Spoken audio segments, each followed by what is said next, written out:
welcome to episode 8 of Coral Soapbox. Good morning, Coral. Good morning, Matt, and good morning, everyone, all the prisoner fans everywhere, and all television fans everywhere. Across the world, and you wouldn't believe, we've got people in Greece watching us, Canada, UK, America. I mean, it's... Greece is the word. Now, two things before we get into swapsies today. First thing, sad to hear the news of Kate Jason's passing, who played Martha in Prisoner. So Yes. Did you know Kate well, or? No, I didn't know her well, no. I mean, I think, unfortunately, that for fans, the next few years are going to see almost everyone that they knew and loved is going to bite the bullet, myself included. I mean, we can't go on forever. And unfortunately, because the show is, 45 years old now, and most of those people were in their late 20s to 40s, they're in their late 70s to 80s now, and we are going to lose more and more of them. And that's a sad thing, but it's inevitable, unfortunately. It is, and it was weird when I interviewed Mike Berry, who played Mr. Spooner on Are You Being Served? Yes. During the pandemic, and he was the only surviving cast member of that whole show. Wow. Everyone else has passed, and you know it's weird for him being the last one standing. It's wow. That would be really, really strange if to be the last person of an entire cast left alive. That would be really strange. Really odd. Yeah. Now, I just want to bring up something before we get into what we're talking about today. Let me read something. There's a new prison theme bar, cocktail bar in Melbourne, and it's been slammed as grotesque. It's a new theme cocktail bar is coming to Melbourne, but prison reform activists are calling on the public to boycott it. It's called Alcatraz, the name seemingly inspired by the former US maximum security prison Alcatraz, opens near Queen Victoria Market in June. It will see guests wear orange jumpsuits and sit in a cell. Staff act as inmates and crooked guards. Bizarrely, the bar does not sell alcohol, and the guests are able to smuggle the alcohol in and mix their own cocktails. Now, promotional material encourages guests to experience life behind bars, which sounds absolutely fun. The promo line is, get ready to be processed by the corrupt guards who will aid you in keeping your contraband liquor hidden from the prying eyes of the warden. Now, however, in the world we live in today, everyone gets offended. The National Network of Incarcerated and Formerly Incarcerated Women and Girls say the experience is disturbingly insensitive and are calling on the public to boycott it. The entire concept of Alcatraz isn't just poor taste, it shows a fundamental disregard for the lived experiences of people who have been and continue to be harmed in the prison system, said Debbie Kilroy, a human rights lawyer and leading advocate for the criminalized women and children. Comment? You want comments? Oh, I want to hear your... Okay, well, first of all, I am deeply bloody offended that it's going to be an American prison and it's not Wentworth. If we're going to do a prison bar, for Christ's sake, why do we need to borrow from the Americans? Why can't we use what we've already got here? I mean, Prisoner is an iconic show around the world. So if you're going to open a prison cocktail bar, it should be called Wentworth or something like that. It should not, or PCBH. You know, why call it Alcatraz? That's number one. Number two, yes, I agree. It trivializes the experience of women who've been to prison. Let me tell you, I have been to prison for 4 hours. I was, as a joke, I should tell you it was as a joke, one Christmas time when Nicholson's was still a major music store in Sydney. One Christmas time, having had a couple of drinks, I might say, I went into Nicholson's that had a giant record sale on in the days when they were LPs, right? Yep. And I changed some of the stickers, the sales stickers on the records. I went, oh, that's $4.99. Hang on, take that off and put that on that one, and take that $6.99 sticker off. I'll put a $2.99 sticker on this. So I bought some of these records and I was arrested at the front door. And I was arrested and charged, not with shoplifting, because I paid for the records. I was charged with fraud. Fraud. I was charged with fraud because I had changed the stickers. And I was kept in a holding cell in Russell Street Really? prison, police station, for 4 or 5 hours. It was the most horrendous experience of my life. Wow. It was something I would not wish on anyone. And all right, I had done the crime, if you like. I didn't realize it was fraud. I was just having a little bit of fun. The total amount was about $4, and I offered to pay the $4. But the judge said, no, you can't pay the $4 difference. It's actually an act of fraud. So I had a conviction for fraud against my name and had to get that removed, which is not an easy thing. It's not an easy thing if you've got a charge against your name to get it removed, even if it's only a drunk driving charge. It's not easy to do. I've never had a drunk driving charge because I don't really drink, which is why I have one glass of punch or wine and I say, whoa, let's go and change all the stickers on the sale items.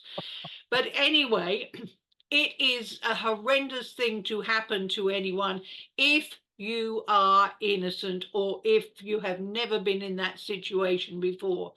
However, let us also look at the fact that many of the women who are incarcerated are not innocent. They have committed crimes, and advocates can talk all they like about treating people humanely, etc. But prison is a punishment. Going to prison is a punishment. And therefore, it should never be trivialized as a means of entertainment. Now, that might seem like a contradiction in terms, since we're talking about a show which has been seen by more than 40 million people in the world. Correct. As entertainment. But hopefully we tried in most cases to look at the reality.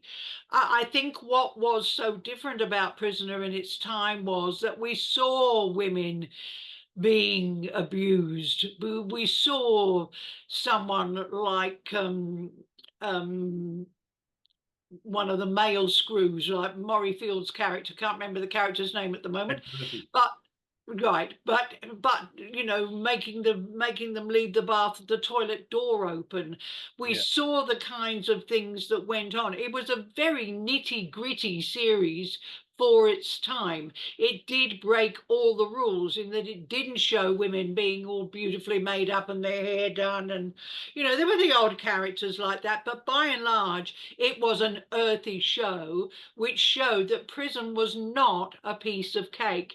Now, to trivialize it to the point of saying you can have the experience of being in prison by going to this bar, that's just bullshit. They're not going to have the experience of being in prison. All they're going to have is the experience of going to a cocktail bar, sneaking in some booze, and that might be fun. And I predict that for the first few months, it will probably go sky high through the roof and be enormously successful. But I won't go on principle. And I think people will very quickly get tired of it. And any lovers of this show should be boycotting it, not because of anything else, but because of the fact that why do we need to bring in yet another American idea when we have an iconic institution, albeit a fictional one, which in a way makes it a lot better to say, well, I'm going to Wentworth, but of course Wentworth never really existed as a prison, than to say I am going to Alcatraz, which is famous for there only ever having been one person escape from it, and most of the escapees were eaten by sharks. I mean, what on earth are people thinking of if they think that that is a good idea? I'm not saying it won't make money. I think it will make money initially, but I just think it's an absolutely heinous idea, quite frankly. I always thought about a Wentworth bar, but of course you'd be up against Fremantle and Grundy's with copyright and all sorts of things. You would, and it's why there've been several attempts over the years to open a Star Wars bar. Yeah. And and populate it with all the strange aliens, etc., as waiters and waitresses.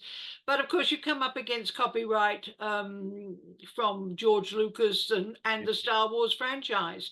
Yeah. So it is difficult to do that with a television show.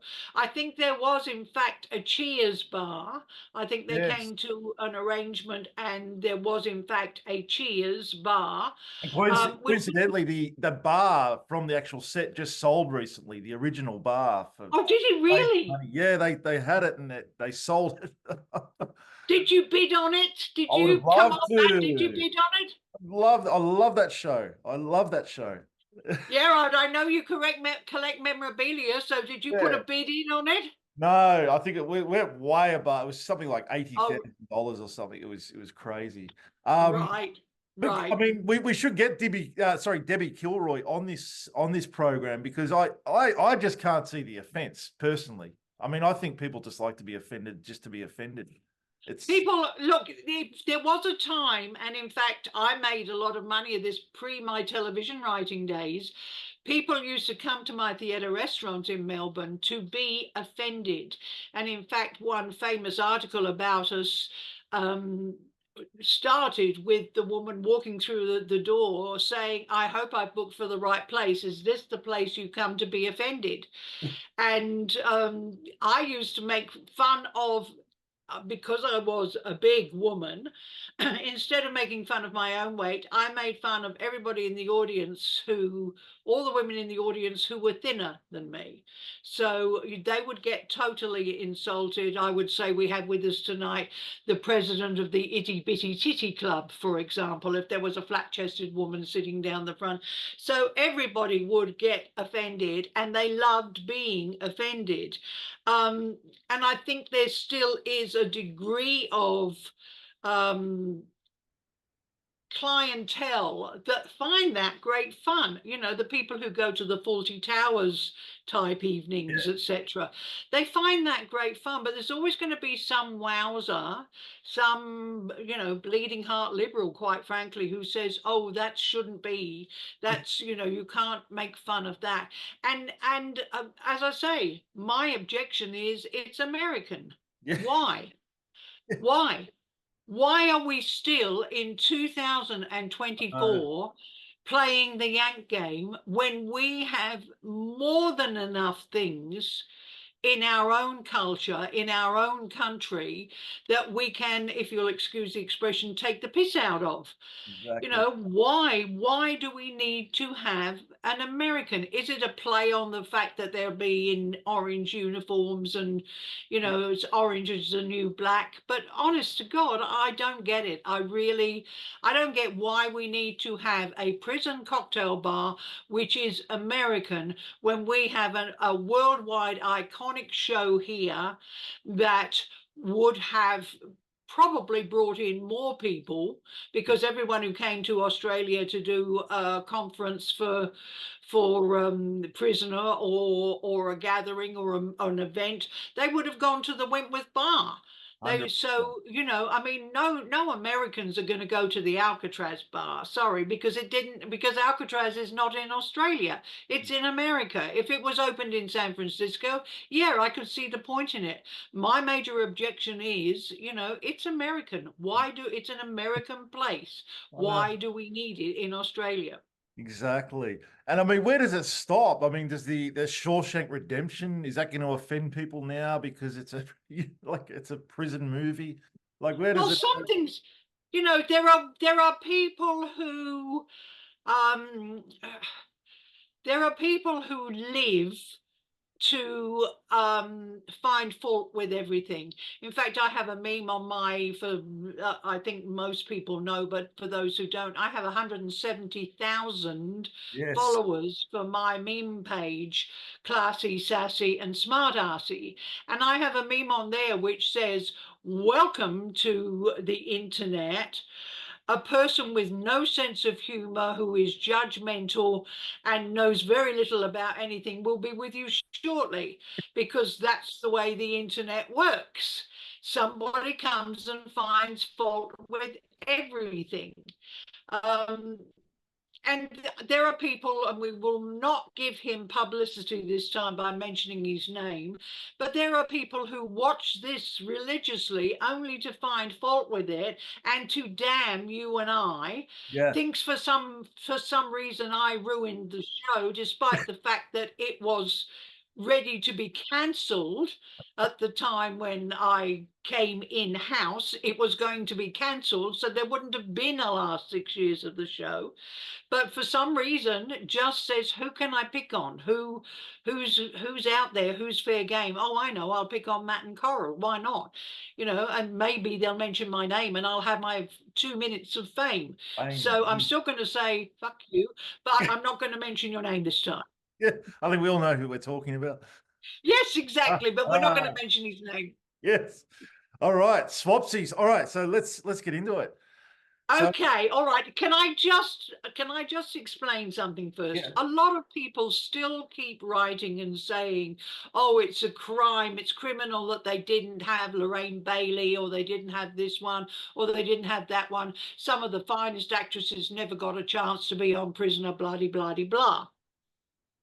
Let me explain the television situation in Australia in 1979 when Prisoner started, and right through until maybe the late 90s, there were two production companies in Australia. One was Grundy's and one was Crawford's. Yes. And those two production companies had very distinct identities. Crawford's was seen as the company that did quality television, and Grundy's was seen as the company that did schlock television. In other words, rubbish soaps, etc., young doctors, etc. So Crawford's was the Sullivans, and Grundy's was the young doctors, etc. Now, you worked for one or the other. You were contracted to one or the other. Lorraine Bailey, during the run of Prisoner, was doing the Sullivans at the beginning, and then Taurus Rising. And so she was a Crawford's actress. Other actresses were specifically Grundy's actresses, and never the twain shall meet. Now, you had a pool of largely stage actresses, people like Gerda Nicholson and Janet Andrew Arthur, who were stage actresses who could move between Grundy's and Crawford's because they were not tied specifically to one of the production companies. But the reason why we didn't have so many of the actresses that so many people say, why did we never see so-and-so, was because they were not on the Grundy's list. They were very much a part of the Crawford's list. Now we have any number of production companies, probably 30 or 40 different production companies. Crawford's and Grundy's are, well, Grundy's is no more, but the new companies that came in, even the ones that took over existing companies like Crawford's and Grundy's, they wanted to establish their own stable of actors and their own stable of directors. And if you wanted to work for them, you worked for them. You didn't say, "Oh, well, I'm sorry, I'm not available for 12 months because I'm going off to do a show for the opposition." Yeah. And Reg was that's why very protective of actors and crew that worked for Grundy's. Like, you could not go to Crawford's. No, you couldn't. If you went to Crawford's, that basically meant you were cutting the tie with Grundy's. Yeah. And it was extremely hard to get them to take you back. It was not the correct way to do things, but there was a limited pool of actors, and both those production companies were scrambling to tie up those actors so that they could use them for their own shows. They didn't want them appearing on other shows. They wanted them only on their shows. And that's why you see the same faces over and over again in Crawford shows. And Yeah. you see the same faces over and over again Grundy. in Grundy shows. Yeah.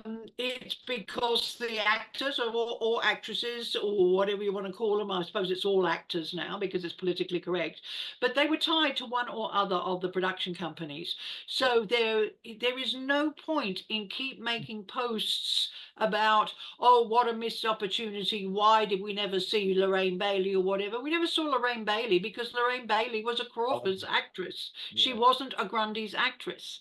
So therefore, she was off limits as far as we were concerned. It's not that we didn't ever consider those people. We did, of course we did. Why wouldn't we?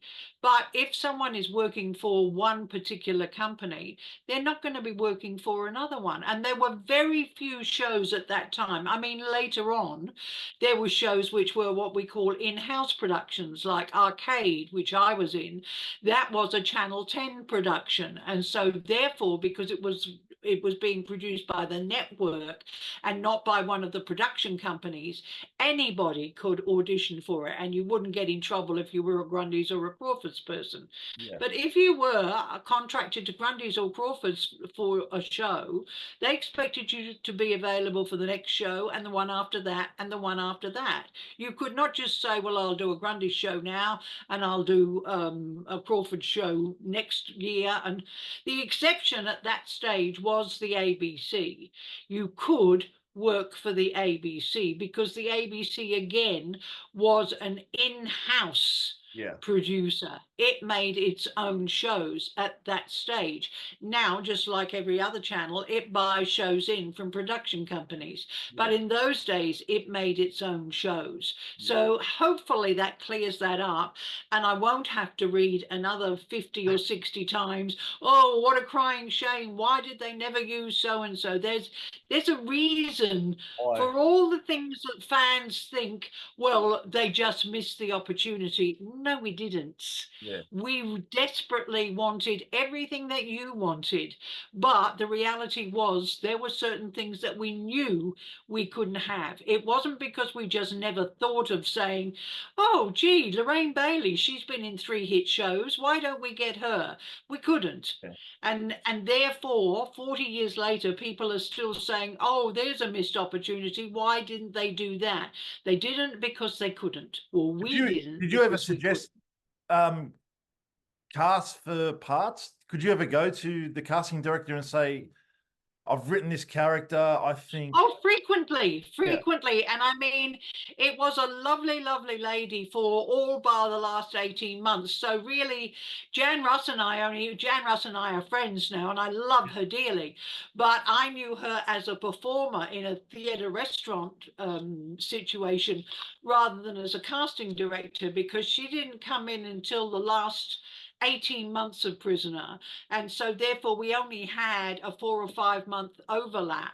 Before that was a lovely, lovely lady called Leilana, and she would come to me all the time and say, I've got to audition, I've got to put out the call, because the call goes out to various agents. It doesn't go to the actors or actresses themselves. It goes to various agents.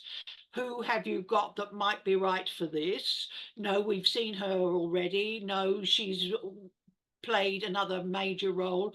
Yes, we'd like to see her.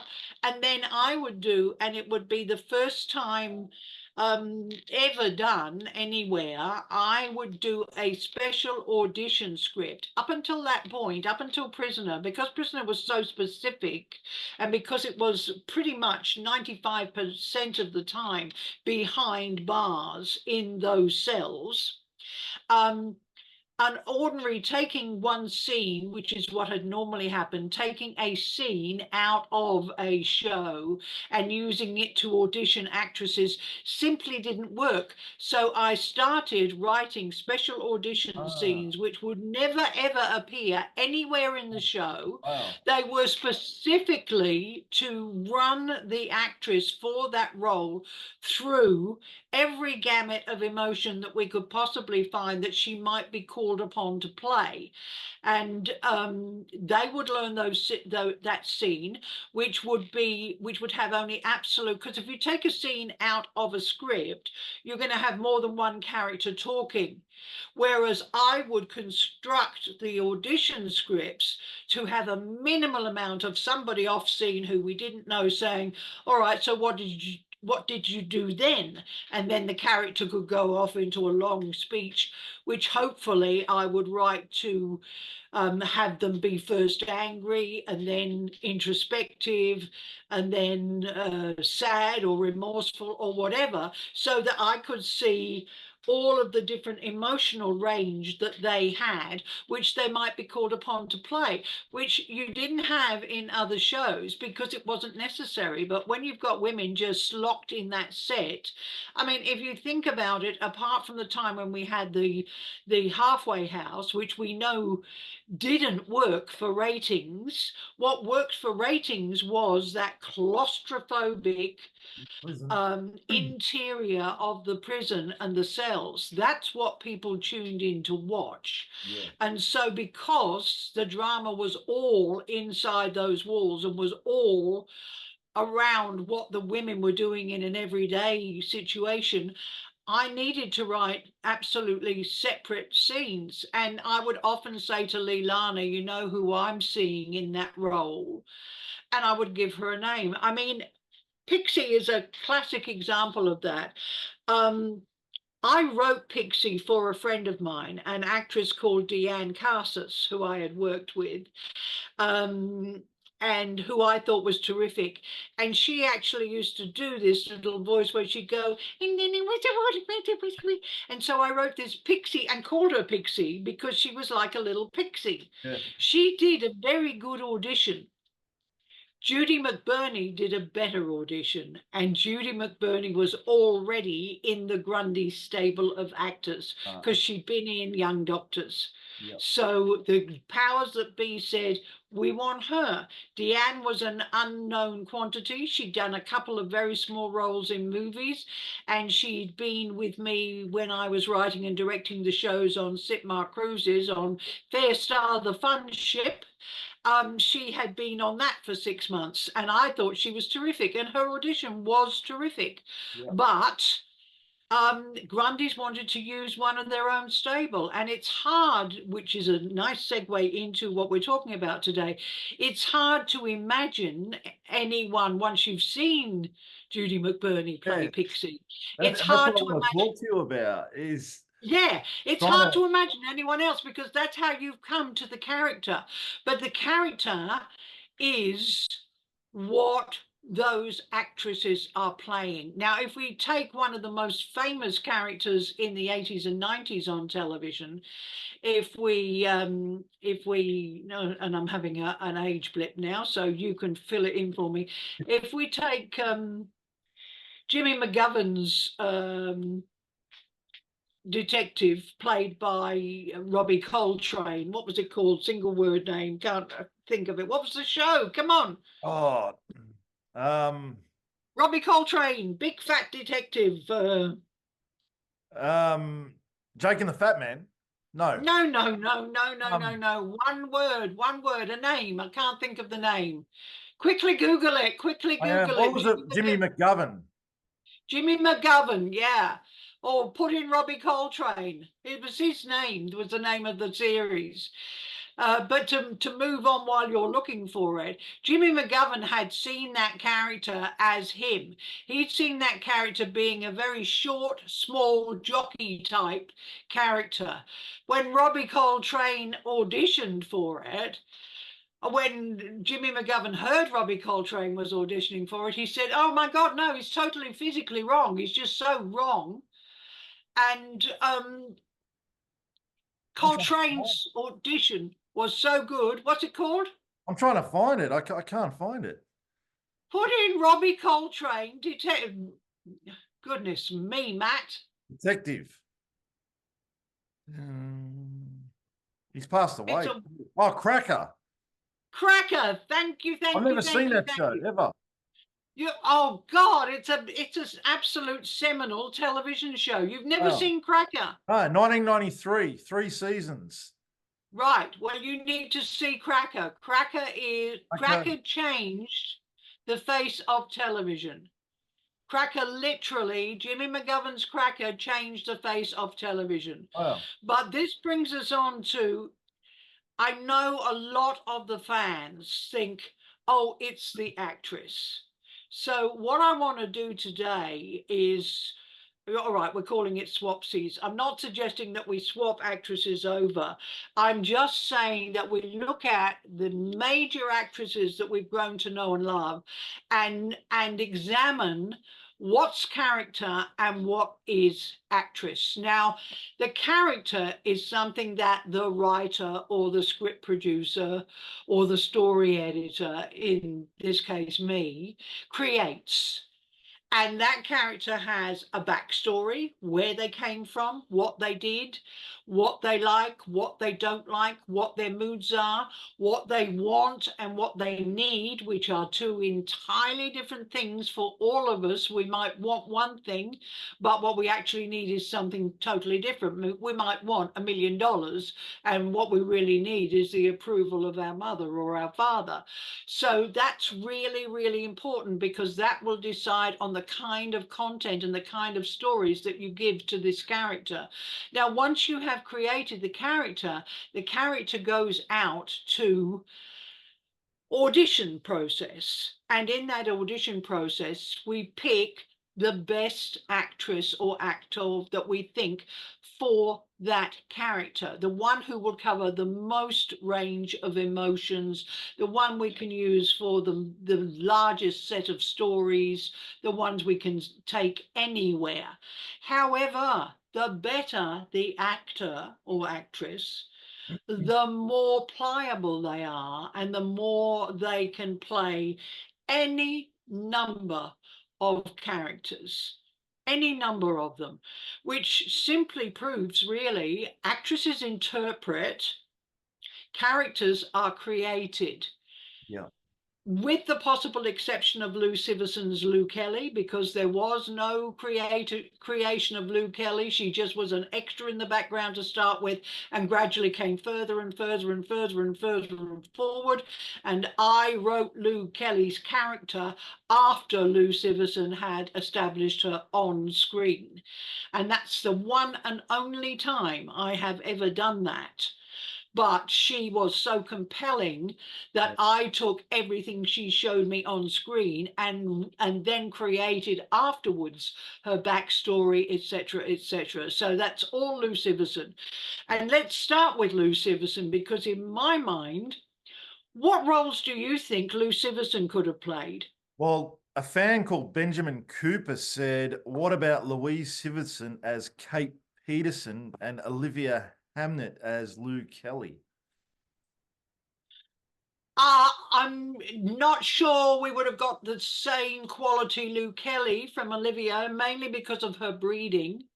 But certainly Lou Siverson could have played Kate Peterson. She also could have played Anne Reynolds.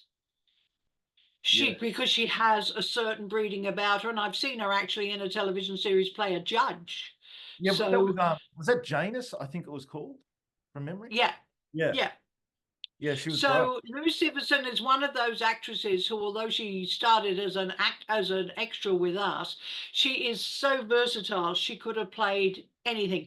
Lou Siverson, had she not been Lou Kelly, could have given us the Nora that I wanted, for Ah, example. Because can you see that? yeah, I can see that. Yeah.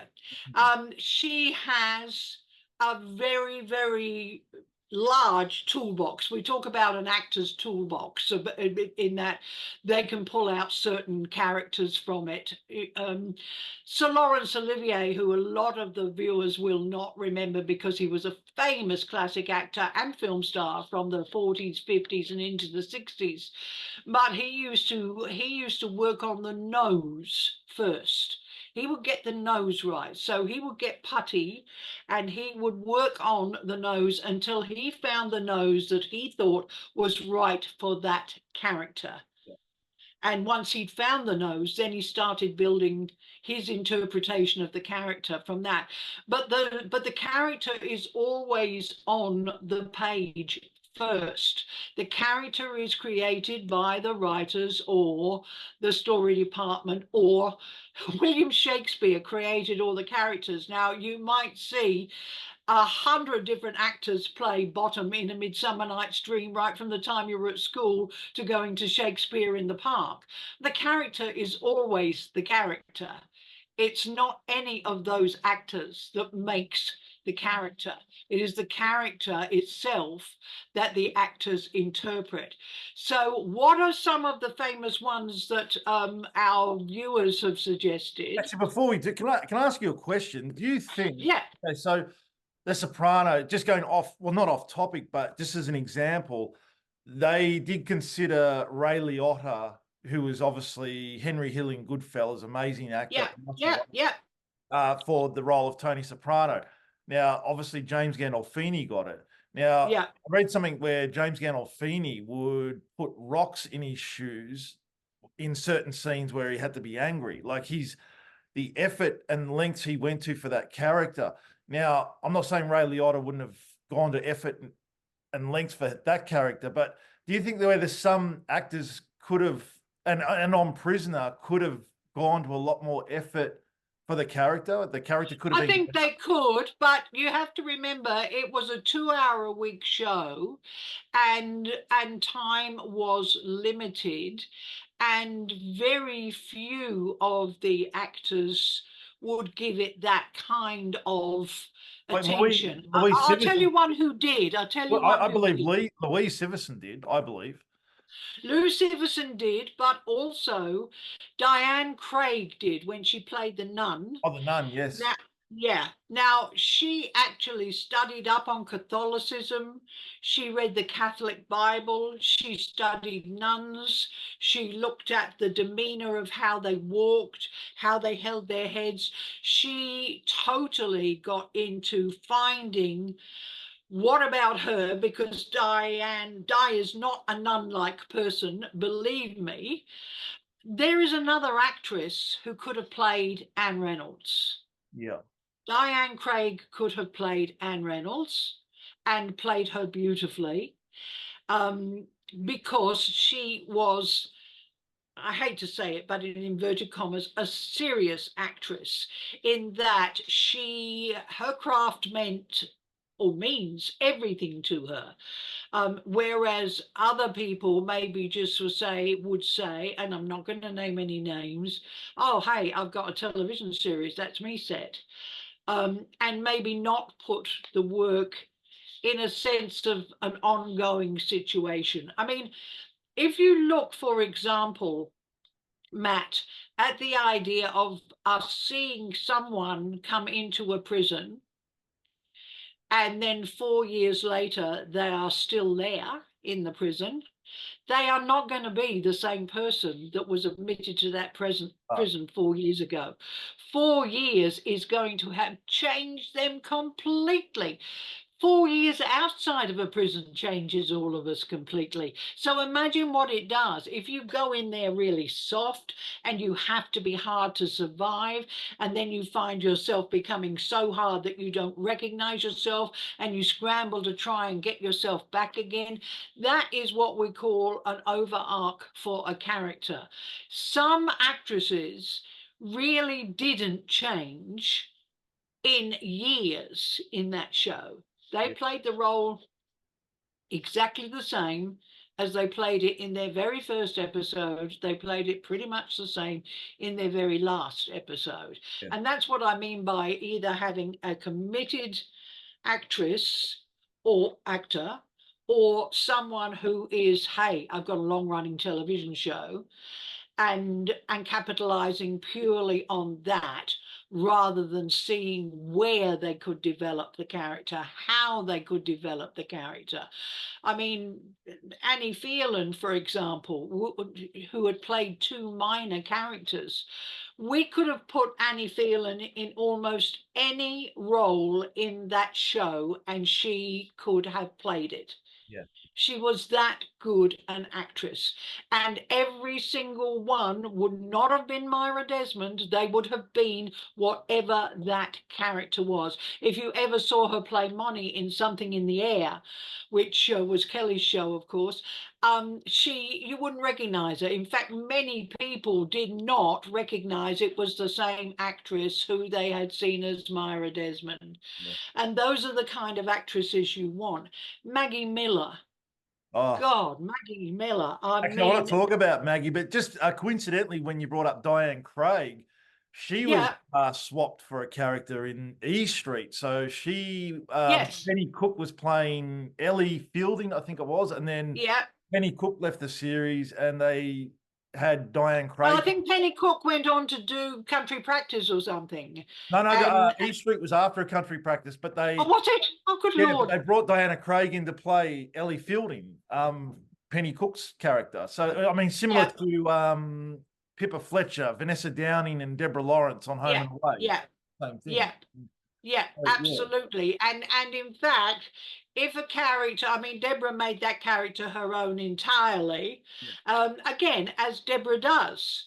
And that And I worked. That. mean, pardon? That worked. That I mean, that because I remember when they did it on Neighbours with Beverly Robinson. I can't remember the cast member's name, but that didn't work for me. But Pippa Fletcher with Deborah worked. I believe. Yes, it did. It did. And you also have to look at what actors or actresses you are putting around them. But truly, I mean, if you start, and I'd love for the fans to start thinking about that. Imagine if Anne Reynolds was Annie Phelan. Yeah. She wasn't a baddie. She wasn't a top dog. She was a very just governor. Governor. Imagine if someone like Cornelia Francis, who only had a small role as a lawyer in Prisoner, imagine if we hadn't had the divine Patsy King, and right from the get-go, Erica Davison was Cornelia Francis. Wow. Yeah, that would be. Just imagine it. Just put those actresses into those roles. The roles would not change. The Was characters. Gerda always the first choice for Anne Reynolds? Do you remember or Gerda was the first choice for Anne Reynolds because everyone else we would have looked at, we were already using, or we had already used in a major role. okay. Olivia Hamnet would have been a perfect Anne Reynolds. Yes. Olivia Hamnet would have absolutely killed Anne Reynolds, but then we wouldn't have had her wonderful Kate Peterson. So, you have to look at, if you have them in one role, you can't have them in the other role. And casting is as much about maximizing the character by choosing the right actress for it as it is about anything else. Now, we've talked in the past about things that were miscast, and because they were miscast, the characters didn't work. But it's not the fault of the character. Yeah. It's the fault of the actors who were cast in them. Can you imagine, for example, Fiona Spence, Vinegar Tits? Well, that She'd was have made a brilliant Weeping Willie in the Barnhurst Five. that's She'd actually have been one character I want fantastic. to bring up. Actually, Fiona Vera.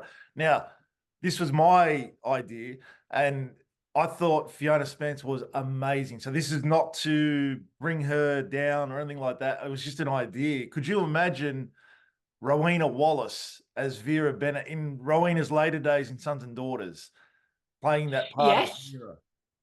yes, I think there might have been. The wonderful thing about Fiona was that she had this uptight look, which Rowena doesn't have. Rowena has a much fuller Earth Mother type look. But Rowena could have played that role. She certainly could have. And there are any number of roles that Fiona Spence could have played. 100%. She just happened to be perfect for Vinicatis. But if you look at it, the biggest one, and I'm sure someone has suggested this, the biggest swapsy, if you like, would have been, imagine if Bea Smith had played the freak and Maggie Kirkpatrick had played Bea Smith. Yeah. The dynamic would have been different because Maggie Kay is so much bigger than Val Lehman was. So you would have had a freak who was of smaller stature, but you still would have believed was capable of anything, and you would have had a top dog who through stature alone would frighten the living shit out of people. But both those actresses could have played those roles. Yeah. Val Lehman could have played the freak, and Maggie Kay could certainly have played Bea. Bea Smith. And it was funny that Certainly. episode. I'm not sure if you wrote it or not. That episode where Val escapes and puts on the officer's uniform. And I remember watching years ago and seeing her in the uniform, going, she so could have been an officer. She died. She so could have been an officer. She Mm. so could have been an officer. And Val, if you know Val off screen, Val is actually, well, you've interviewed her, so you know, she can be quite proper. She can be, I mean, it's a facade, if you like, that she has developed, but she is a woman of taste, and she could have played an officer looking down on the prisoners. She didn't have to play, you know, a woman who had killed somebody and who had, you know, whose daughter had been involved in drugs, etc. She didn't have to play that kind of role. She could have played, at a pinch, she could have played Erica Davidson. I mean, she could have been a terribly English schoolmarmish type, headmistress type, governor. That's This is why I keep impressing upon people, stop talking about the actress when you mean the character. If you mean the actress, fine, talk about what the actress does. But too often people say, oh, I remember when Val did this. To which I come back and say, no, you don't. You remember when Bea Smith did this. Yeah. And do you think when You get you can't imagine, like for me, Maggie Miller playing Mari Winter, and I guess because it's my favorite character, I couldn't imagine anyone else playing that part. And do you think that's because, Carol Skinner could have played her.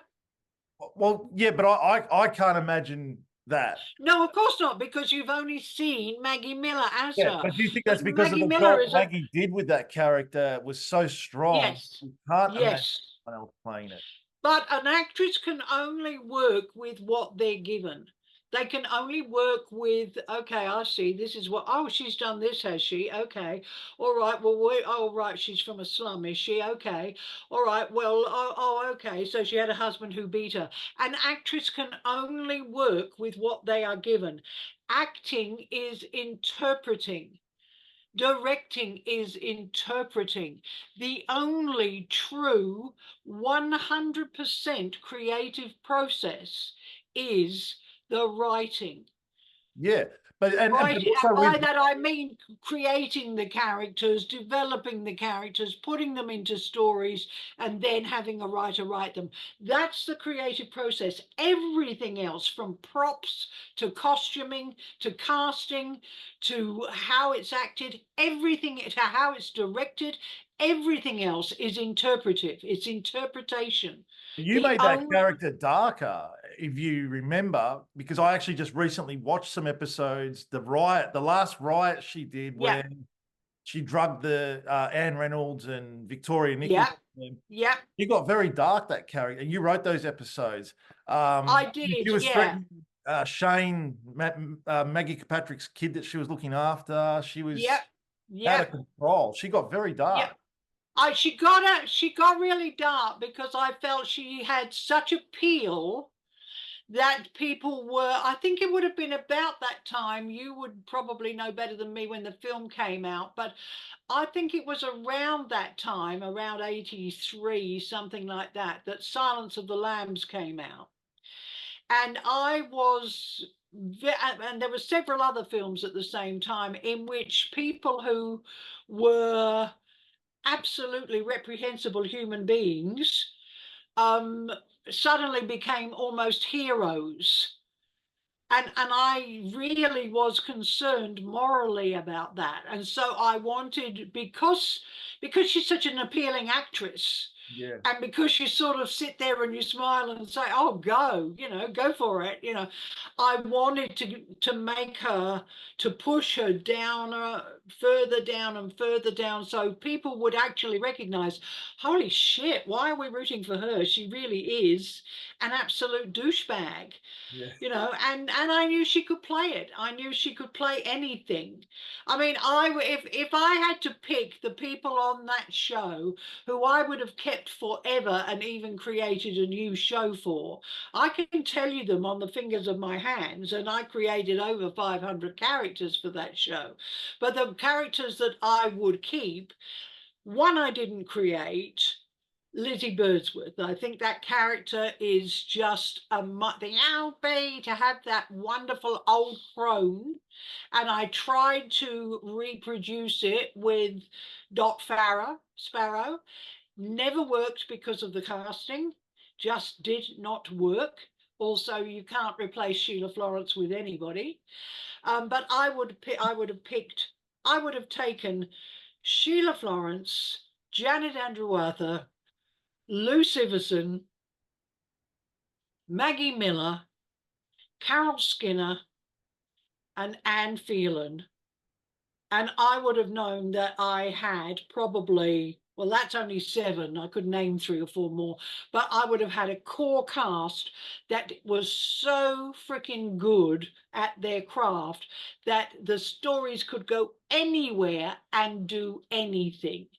Yeah. Other ones who were really, really popular, and I still say that although she was lovely and pretty and gorgeous, it was the character of Pixie that was appealing. It wasn't Judy McBurney per se, because Judy McBurney as a nurse in Young Doctors drove me up the freaking wall, quite frankly. But Pixie was a really endearing character.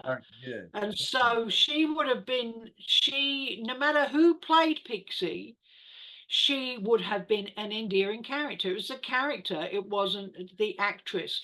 Some of the other ones that I wrote down, can you imagine, for example, and bear in mind that her other stint in Prisoners, she did play a bent screw. Gerda Nicholson could have played Myra. Yeah. Yeah. I could see that. Yeah, Gerda Nicholson could have played Myra. She was too Doreen. beautiful. Gerda Nicholson, like I watched the episodes over and over, researching things again and again, and she was just so beautiful. It's like She was a superb actress. She Yeah. was superb.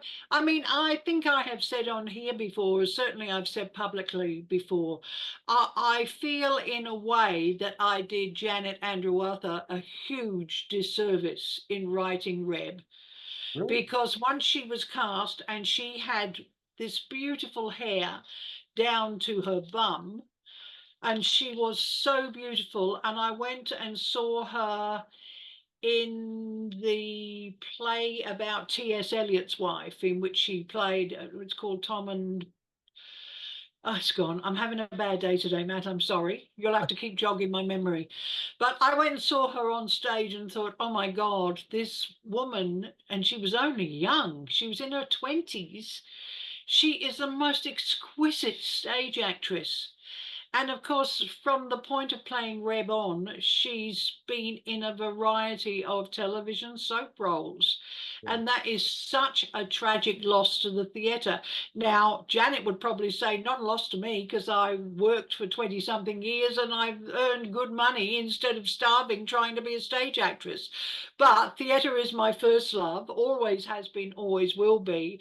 And I did a disservice to theatre by casting her as Reb, because it kind of defined her as a television actress. And really, she's the most superb stage actress. Gerda Nicholson, the same way, a superb stage actress. And if you watch how understated she is as Anne Reynolds in so many scenes, and yet you know that if she needs to assert her authority, there's just a, it's not, she doesn't blow her top, she doesn't shout, there's just a shift in tone, and you know that Yeah. she means business from that point on.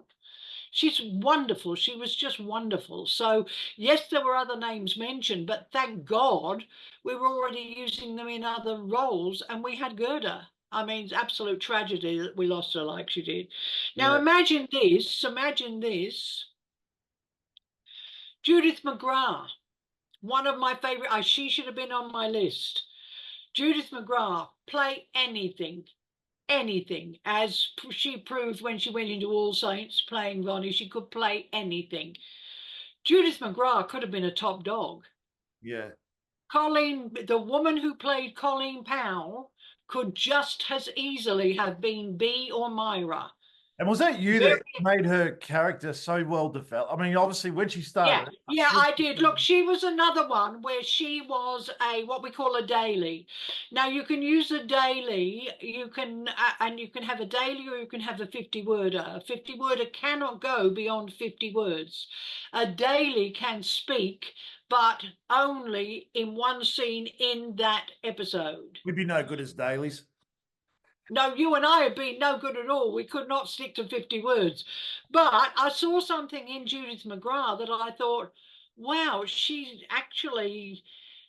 making Colleen Powell an individual, even though she only has, if you remember in her early episodes, she had a spit and a cough. That's all she had, was a spit and a cough. Just, yes, stand over here.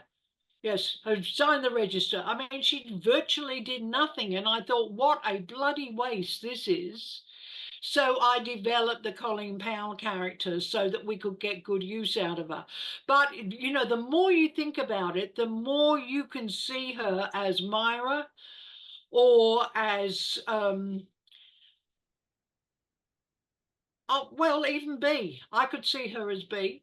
Yep. She would have played it differently, but she has an inner sense of tension which we could have tapped as a top dog. She could certainly have murdered Nora. She Yeah. would have absolutely slayed Nora because she's a really great actress, and so she would absolutely be the eighth person on Wow. my list. Conversely, Annie Phelan, who we see as I said, she could have played Anne Reynolds. She could have played any number of roles, Definitely. but we know her, and so we associate Myra with her.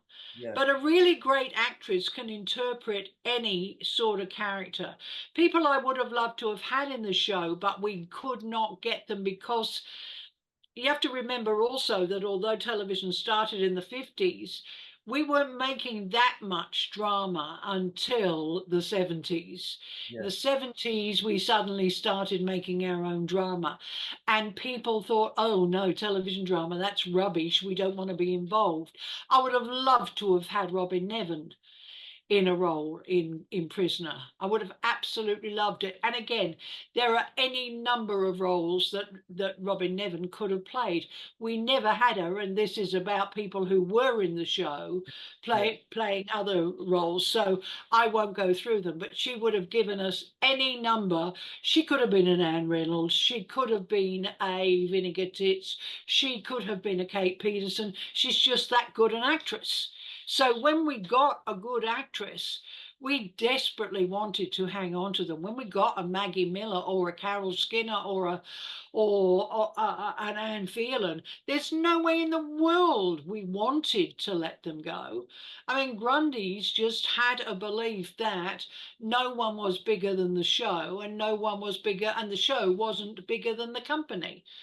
And that is why we lost people like Anne Phelan. I'd have given her the extra 600 a week. Yeah. I would have said, go for it. You know, what do you want? You want a pint of my blood every fortnight? Okay, I'll go into a blood donor's clinic and give it to you. Anything to have kept her on. But they didn't see it that way. And they did not want the actresses to believe they were that important. Yeah. Because Grundy's, even though the audience doesn't, Grundy's realized it was the character. It was the characters themselves that made people watch. Yeah. And it was the stories. It wasn't the actresses playing them. The actresses playing them were, as far as they were concerned, pretty expendable. Yeah. And that's funny what they did though, like with Gerda Nicholson's character. You know, she played an officer in the Barnhurst episode. Yeah, yeah, They brought her back for such a big part. And then also the same with Annie Phelan playing an officer who come back for such a big part. So it's interesting. I don't know if you saw Tim Burns's, you know, who we all know and part of this program, what he wrote, and I'll read it out, was Jude Curring said, and he's friends with Jude, said that she auditioned for Frankie Doyle and joked that Grundy's didn't want the real thing. Marion Edward was a terrific actor. She should have been cast as Minnie Donovan instead of the boarding house woman in at the same time. Edward and Playfair should have swapped roles. Marion would have brought more depth to the Donovan character, and she would have had a genuine maternal Shelley Winters / Ma Baker quality to the role, which was much more needed. The character might have actually worked then. It must be heartbreaking creating a good, solid character only to see it destroyed by miscasting, which I think you read. Well, Tim and I have actually talked about this, and we talked about it some years ago, probably 10, 15 years ago. And yes, it is heartbreaking. It's absolutely heartbreaking. And it's why I never watched the show. I watched the episode immediately it was cut and put together. I have not seen it. I have not seen Prisoner since I left. I've not seen a single episode of Prisoner since 1983. Wow. Or 84. I have not seen one single episode. He's totally right about Marion. He's totally right about Marion. Another actress who we completely underused, we used her, to my knowledge, only as the Mother Superior, was Carmel Millhouse. Now, Carmel Millhouse played the Mother Superior who comes to see Diane Craig in the prison and says, you know, you've broken all the rules of the convent, and etc., etc. Really good actress. And she had a running role in Bellbird, which was probably our first serial that we ever did in Australia. But we underutilized her. We never used her again. And I don't know why we didn't, because nobody would have recognized her because she was in a full nun's habit. So, but yes, he's absolutely right. Jude Curring, no, she just wasn't a good enough actress. Unfortunately, I mean, she's like she is on screen. She's like that in real life. And she is a thoroughly objectionable person, as far as I'm concerned. But that thoroughly objectionable person was usable in a small role because she looked like she belonged behind bars. But in a role which required real acting skills, no, would not have worked. On the other hand, when you look at someone who is not known as an actress at the time they were in Prisoner, because we've talked largely about actresses who were the absolute rock bed staple of the Australian theatre at the time that Prisoner came. But if you take someone like the character of Doreen. Yeah. Now, I didn't like the character of Doreen. it annoyed me no end. But I recognized that, yeah, it's a legitimate character. It was too much of a caricature for me, in the way that all of those original characters were too much of caricatures for me. There was, oh, the simpleton who's moaning and whining. There was the old lady who was, they were all like archetypes, and they didn't have enough individuality to suit me. However, having said that, little lovely, adorable Desiree Smith, who came in as the young officer Deirdre, she could have played Colleen. Yeah. Yeah. In point of fact, I probably would have preferred her to have played Colleen. Um, a different kind of Colleen. Genevieve Lemon could have played Colleen. Well, actually, Now, on Genevieve Lemon, I did see someone write a while ago that they thought that she was like a replacement for Doreen, which I'm sure. no, she was never intended as a replacement for Doreen. Her character, her home life, everything about her was different. But she has the same kind of edge that Colette Mann has. And so that is why I say she could have played Doreen, Yeah. because they're similar as actresses in some ways, but not because Rabbit was a replacement for Dory. She was intended to be totally different, and I think she was totally different. I think people are confusing there the actual style of the actresses. Yeah. But you could even have gone, you could have had, and it would have been a very different Doreen. Instead of Judy McBurney as Pixie, Judy McBurney as Doreen. Yes, I could see that. Think about it. There's nothing which says Doreen has to be a little chubby, nothing in the character notes which says that. Yeah. So a somewhat ditzy, naive person, Judy McBurney could have played Doreen. If we can get our head around the fact that what we are identifying with is not the actress, Yes. it's the character. And so when you look at that, like I've got here, Fiona Spence could have played Nora. Fiona Spence, I would believe Fiona Spence as Nora more than I believed Sonia Tallis. Oh, wow. Because, because Fiona Spence is actually, I mean, she was really severe as Vera. But Fiona Spence is actually, or was, I mean, I don't know what she's like now, God bless her, but she's a very pretty woman. Yeah. She is a very, very pretty woman. When she lets her hair down, and her hair has a lovely reddish glow to it, when she lets her hair down and she's got a different style of makeup on, she's an incredibly pretty woman. Which you did see on Prisoner when she went out to, for a date. Yeah, occasionally. yes. And what's interesting But about Fiona Spence is actually, I mean, this is not a swapsy, but her character on Home and Away, Celia, Alf's yeah, yeah, sister. I mean, yeah, how two different. exactly. Celia. But if you can imagine Fiona Spence playing Nora, and if you remember Nora's backstory, that just with a bunch of her mates, a night on the town, if you like, what do we do tonight? Let's kill somebody. Yeah. But then spends the rest of the time thinking, I can't be that person. How am I this person who could just kill somebody? Fiona Spence could have kicked ass as Nora, really. She truly, truly could. There's no way to bring her back with her having been Vinegar Tits, because Vinegar Tits was such a strong character. And imagine this. Imagine if that nickname, which was devised by a writer, wasn't me, I have to tell you, because I wasn't there. If Vera Bennett had only ever been called Miss Bennett and not been called Vinegar Tits.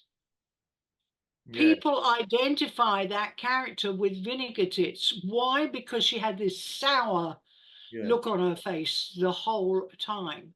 But it's the nickname of the character they remember, not the actress. Yeah, that's true. Some people never ever know the actress's name, and even more of them never ever know the writer's name.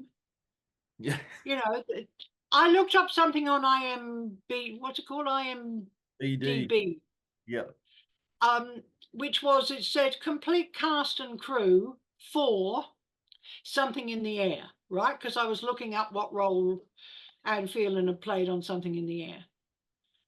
It's got the producer, it's got the costume designer, it's got the makeup person, it's got the cameraman, it's got the directors. My daughter was the freaking story editor She's not on and there. a writer on that show, and she is not on the credits for that show. Who does these sites? Who puts the data? I have no idea, but the general rationale is the writer is not important. Without the writer Yeah, you and need. the whole story team, there is nothing. I actually said this to one director, and you all know I use bad language, so it's not like this is anything new for you. They said something about, oh, well, the script doesn't matter. And I said, really? Then shoot the fucking schedule. If you don't have a script, shoot the fucking schedule. That'll be really entertaining. The writers, and I've been guilty of this, I'm not guilty of it now. I say, oh, who wrote that? You know, and if you say to me, The West Wing, I say Aaron Sorkin. Immediately, I say Aaron Sorkin, because in the last 15 years or so, we've learned to give some respect to the person who creates the show and who writes it and who comes up with the stories. But for most of the time that our fans were involved with watching the shows we talk about here, they didn't know who the writers were. But You did.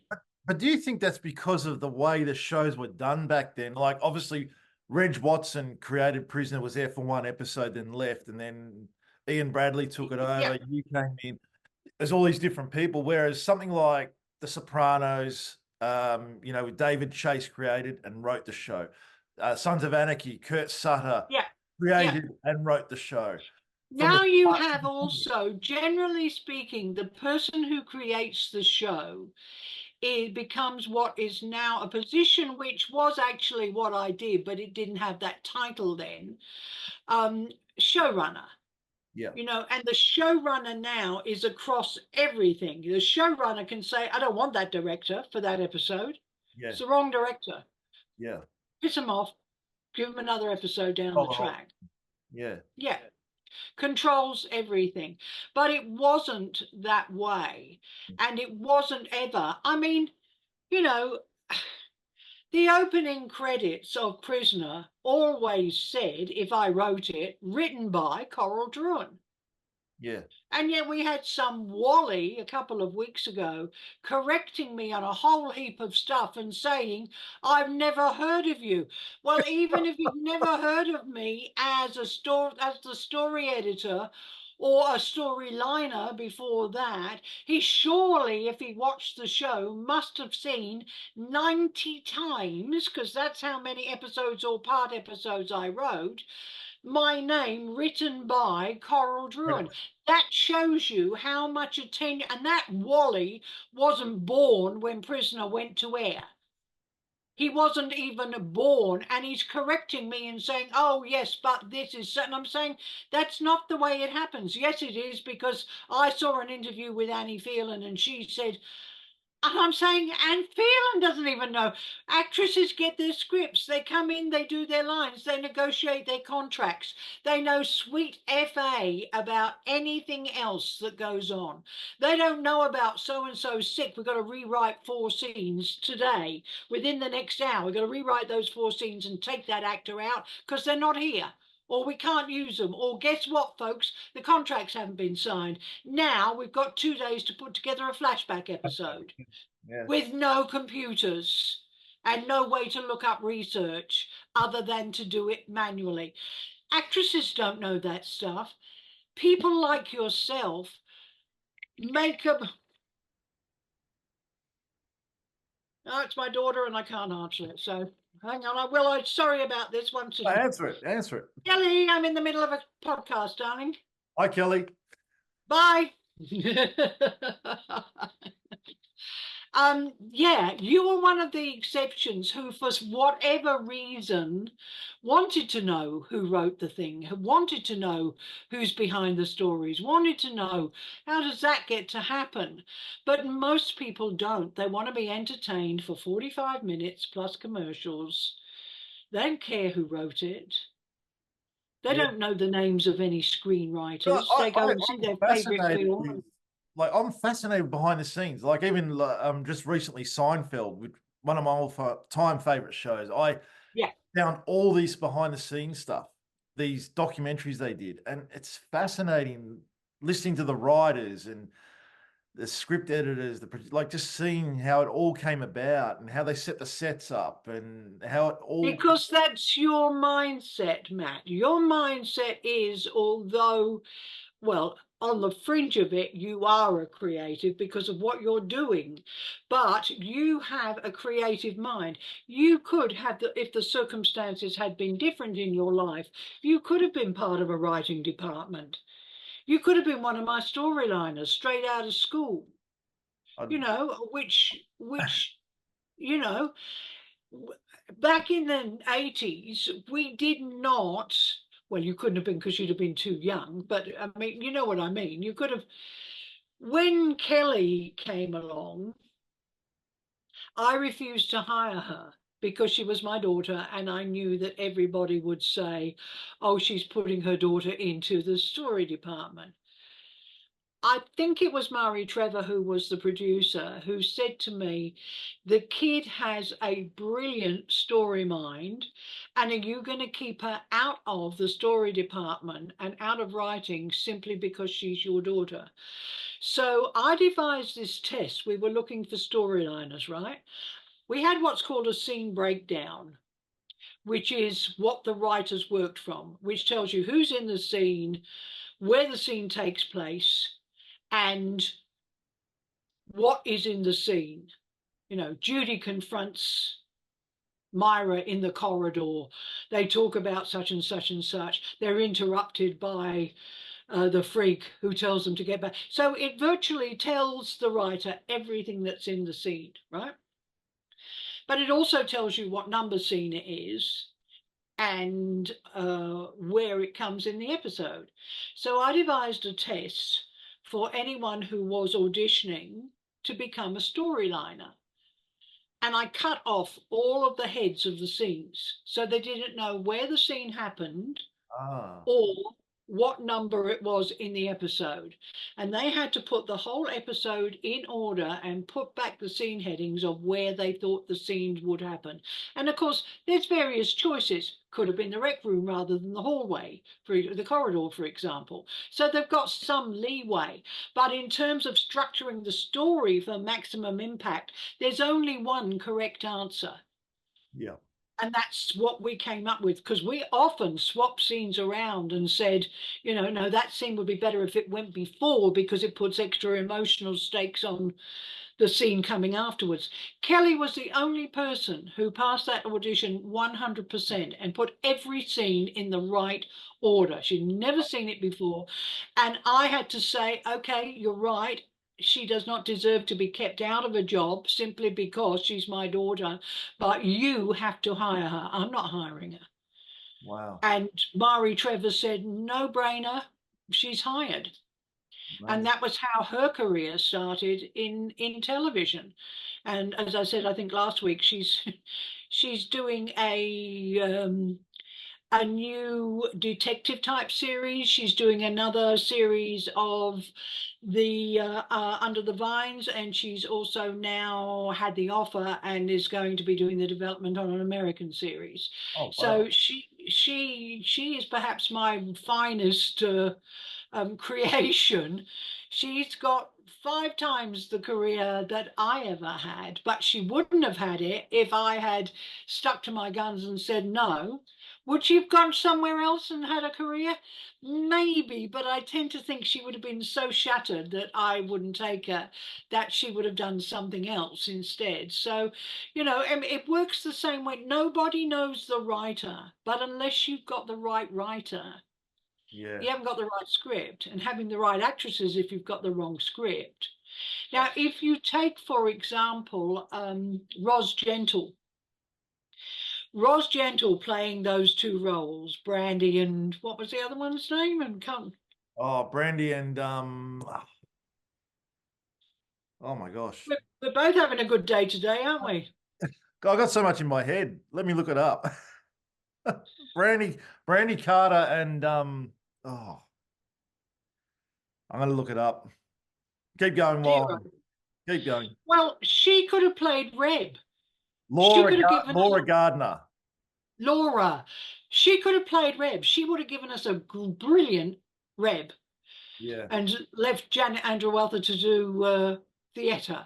Theatre. And in fact, Peppy Trevor could have played Reb. It would have been a different interpretation of Reb, but having played Lexi, who was also somewhat rebellious, and she could have played Reb. She would have been a different Reb, but then we would never have seen Janet Andrew Arthur's interpretation. So we would have bought Lexi's interpretation, would have bought Peppy's interpretation or Roz's interpretation totally, because we would never have seen the other interpretation. But it's the character we're relating to. It's not the actress. That's one Other character that a lot of people are very 50-50 on. So many people loved Lexi and so many people hated the character. Well, it's the same with Rabbit. It's the same with, you know, there are a lot of people who hated Rabbit as a character, but you can't ignore the fact that Genevieve Lemon made her a real person. Yeah. I mean, I'm still enormously proud of that scene where Eve Godley as her mother, and I'd had Eve Godley in a theatre restaurant show of mine. That's how I knew her and suggested her as the mother, where she brings in her old wedding dress for Rabbit to wear for her wedding to Matt. And initially she says, no, I don't want to wear that. It's old. But she can't find a wedding dress because she's dumpy, and you know the wedding shop's only stocked up to a size 12. That scene where her mum brings in the dress, and then the later scene where we see her in that dress. I'm so proud of those scenes. I'm really, really proud of those scenes because they had nothing to do with prison. Yeah. They had everything to do with family. Yeah. And I am probably most proud of the things that even if the family was the prison family, those episodes which were to do with family are so important to me. Yeah. If you look at an actress like, and you will come up with the name because I'm getting to be old, folks. If you look at the actress who played Hazel Kent, Belinda Davey. Yeah. Belinda Davey, the lovely, beautiful Belinda Davey, who was truly beautiful. I don't know if people realize it because she wore very little makeup over it, but she was a stunning looking woman, absolutely stunning, beautiful woman. All right, Hazel Kent. It's today, Jude. You're going to do it, aren't you? Yeah. Belinda Davey as Anne Reynolds. Yes, I could see that. Belinda Davey as Nora. Belinda Davey as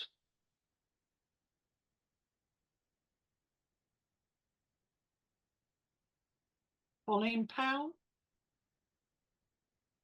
Just try. It's a really interesting exercise, which I hope those people that are watching will in fact use and give us more feedback on the Talking Prisoners show, that now that you understand what I'm talking about, and I don't mean that to sound like a put down, there's no reason why you should.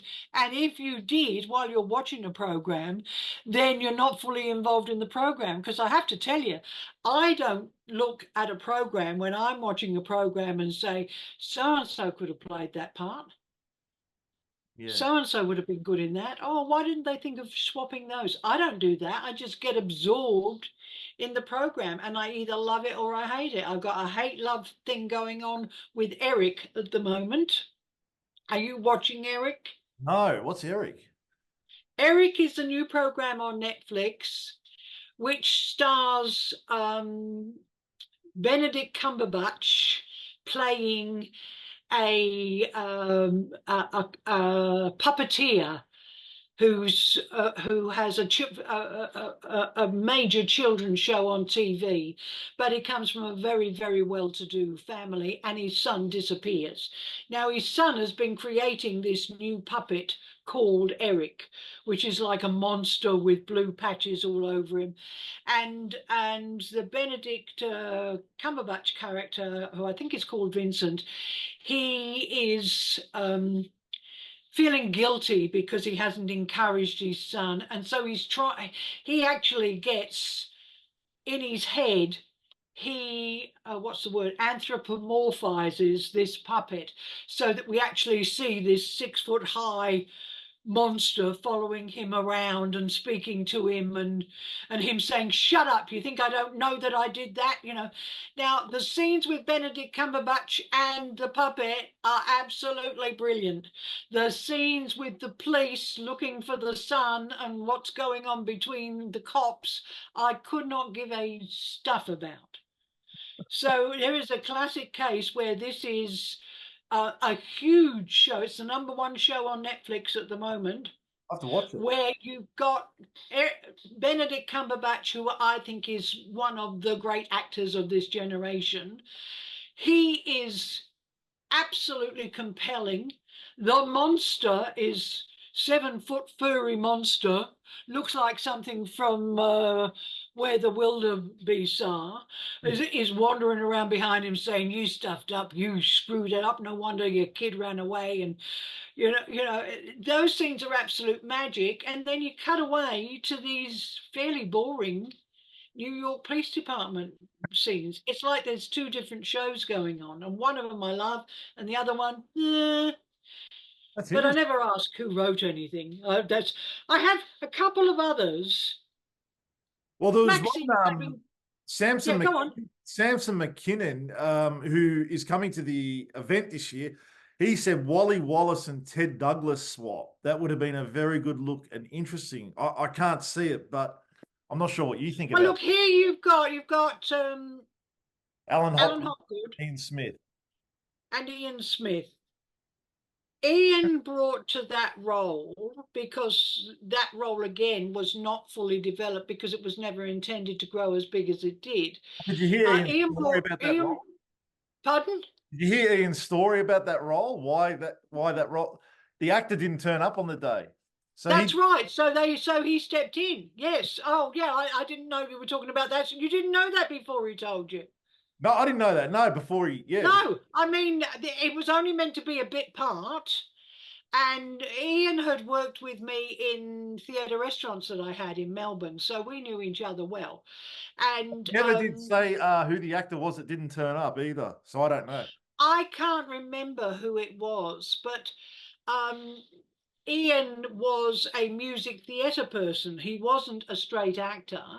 He had, as we all know, because we've seen him do it on Neighbours, Ian has this marvelous basso profundo voice and was in musicals like Camelot, etc. But he wasn't really an actor. But they said to him, "It's only a few lines." Yeah. So, and that's all it's going to be. But he brought to it this sort of bumbling, jovial character, which is really, if you watch all of Ian's work, it's pretty much the same performance, whether he's Ted Douglas or whether he's Harold Bishop, And he's back on because Neighbours now. yes, Yeah. yes, I know. So Ian did only play that by accident. Alan Hopgood would have given us a much straighter and more defined Ted Douglas.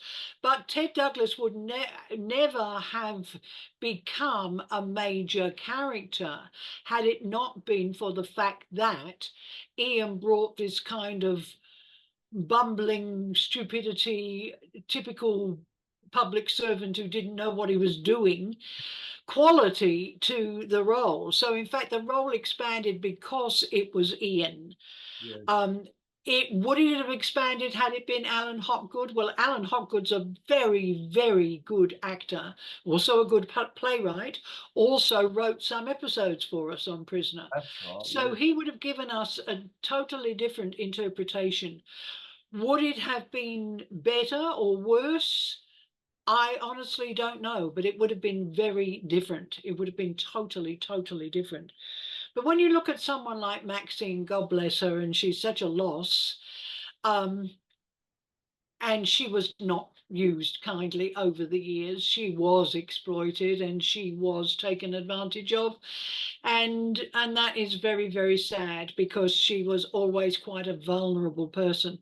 But she had a natural ability to take on the mantle of a character. So I am suggesting, rather than Kylie Foster, think of Maxine Clapping-Gators Yeah. as Angel. I could see that. Definitely. She Definitely. would have made a great Angel. She was already Bobby. So think of Maxine Clapping-Gators As Angel. if we'd had, say, Janet Andrew Arthur in another role as Reb. She could have given us an interesting Reb, a really interesting Reb. Definitely. And again, that would have come down just to interpretation. The character would still have been the character, Yeah, that's but right. it would have been a different take on it. Our friend Mark Allen, which I think you read this comment, said, I'd love to have seen Carol Skinner cast as Bea and believe she auditioned for the role, but then I struggle to see anyone else playing Nola. Maggie Kay auditioned for Vera, but that's hard to imagine. I tend to agree with Coral in the main that it's the character, not the actor. So many missed opportunities with casting, though. The amount of talent, which you spoke about that never appeared in Prisoner for whatever reason, is crazy, which we know the reason now. But he said, that's why I get annoyed when people say all the great Aussie actors appeared in Prisoner. Lorraine Bailey, Noni Hazelhurst, and many others would have been amazing in Prisoner, but we do They know. would have, but I've now told you the reason Yes. why we couldn't have them. Also, it comes down to availability. I mean, there may be people who would be available in 6 months' time, but we need to put the character in 3 weeks, and they're off shooting a film for the next 3 months. Yeah. So we have to look elsewhere. We have no choice because the first thing to be locked in before the casting is the story.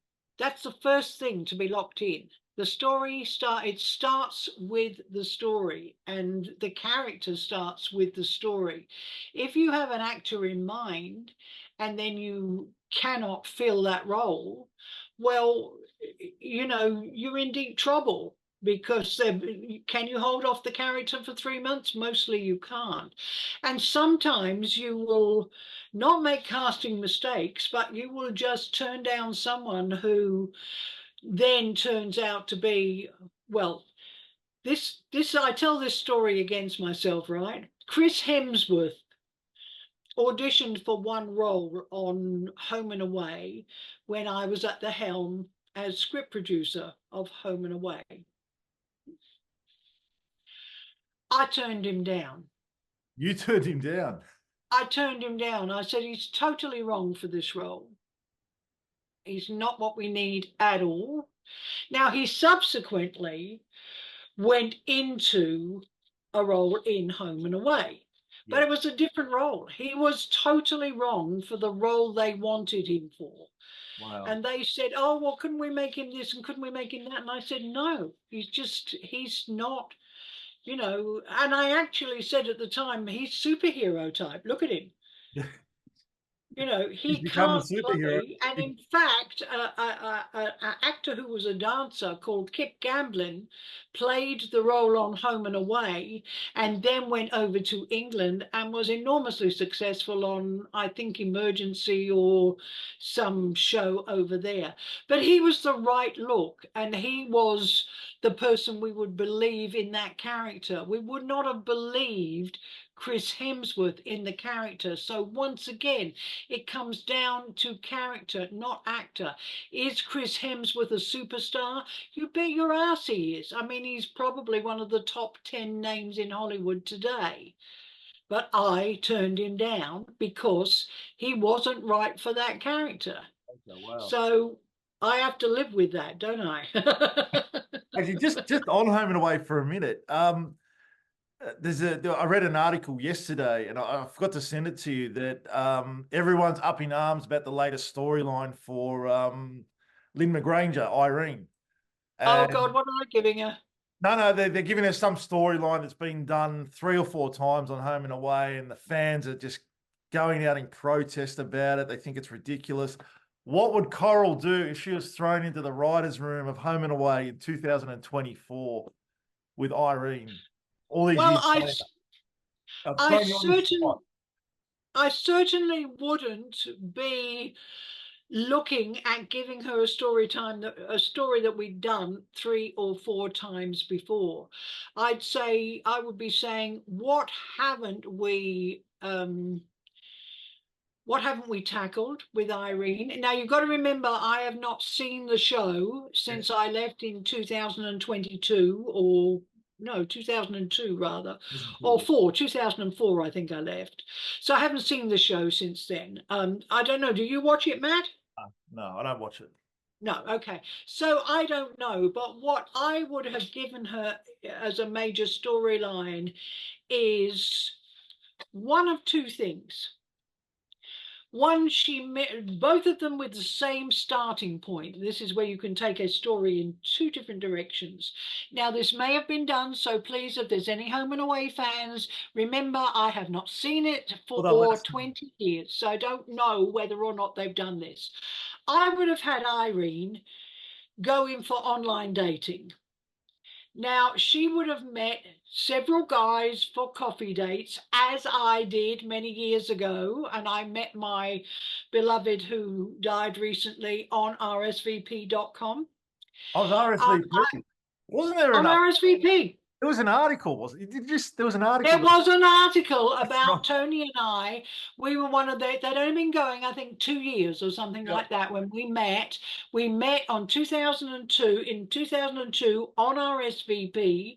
We were the first senior couple because Ah, Tony was 67 and I turned 60 2 days after our wedding. So we were the first senior couple to marry who met on RSVP, and they exploited the story. They used it. It was in magazines and everything else. But it's why I still believe in RSVP, not necessarily I mean, RSVP is still basically free. So you can look and find someone that you might be interested in and send them a wink. You used to send them a kiss, but now you send them a wink. And if they're interested in you, they can buy a stamp and they can contact you.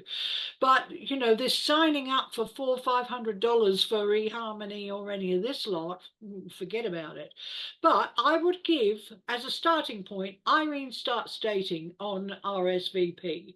Then, depending on what kind of arc we want to give her after we've met 3 or 4 of these guys, she meets the one, and she's like a giddy schoolgirl.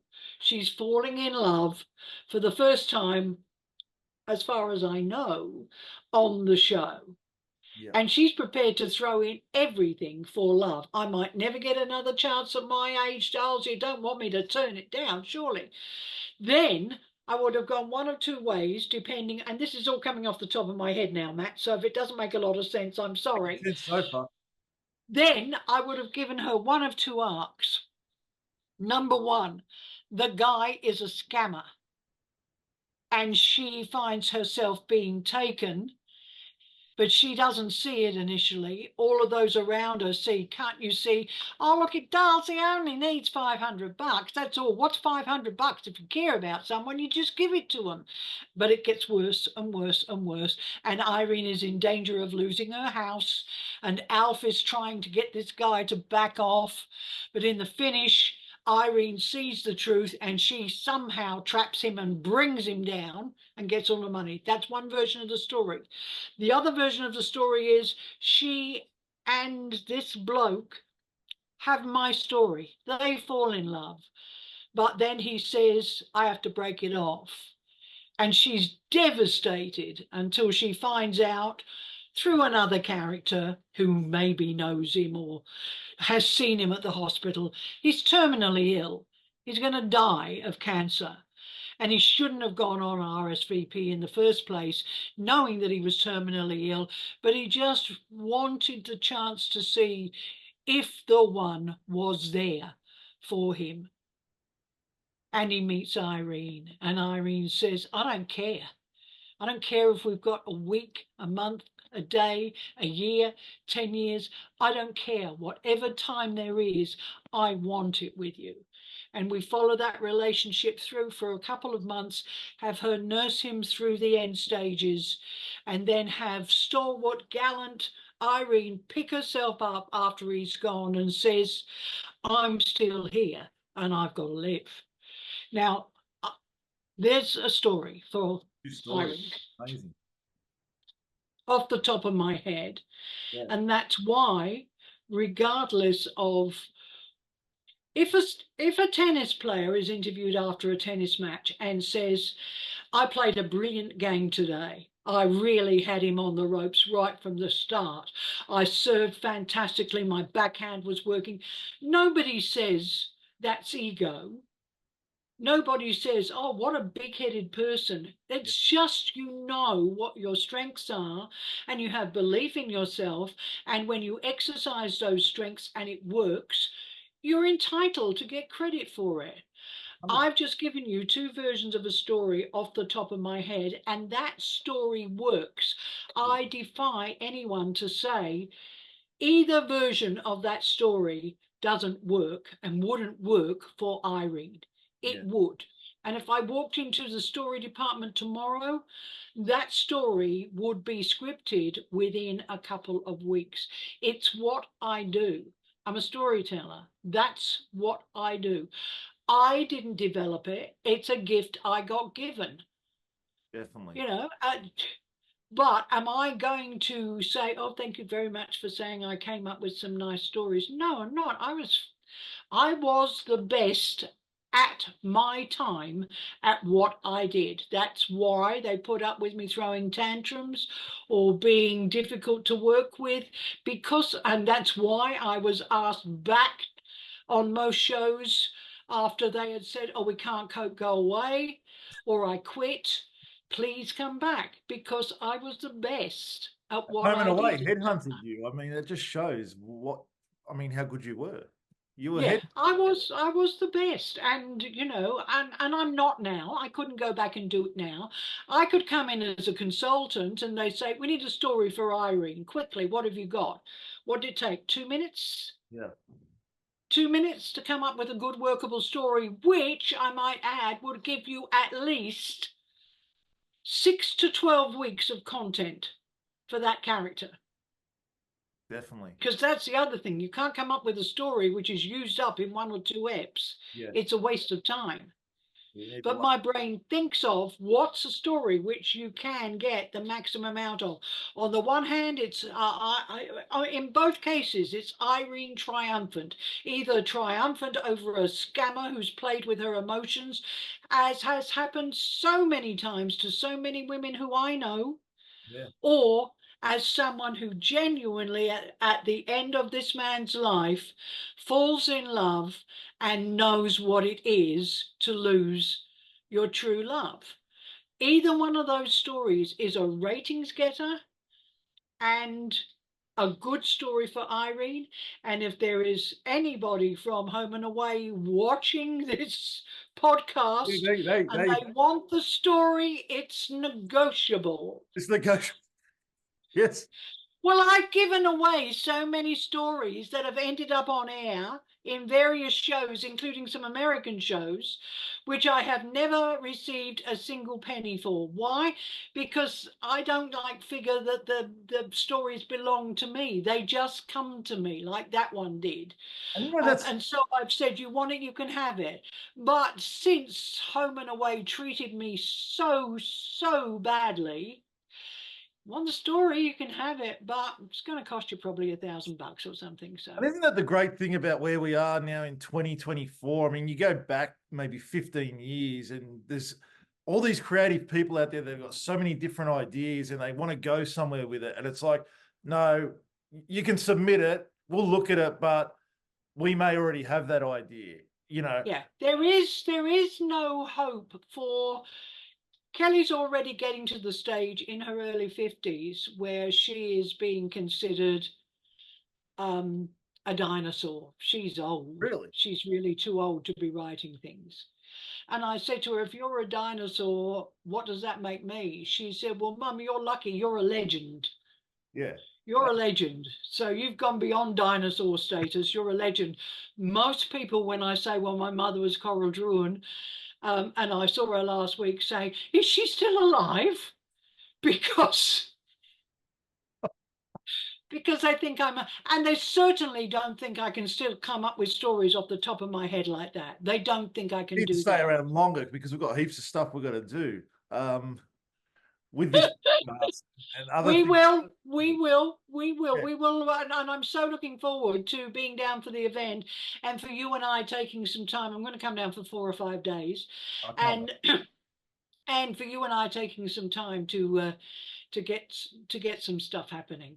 Yeah, To get some stuff happening. I mean, for starters, I reckon these podcasts should be on Channel 31 or community television somewhere, yeah. apart from I mean, anything else. their ideas are ongoing. Yeah, we've got ideas galore, folks. So we'll be coming at you from all sides because we're talking about a time in television history where everything that you see and take for granted now, where the seeds were planted. The seeds were planted back 40 to 50 years ago, and Prisoner is 45 years old.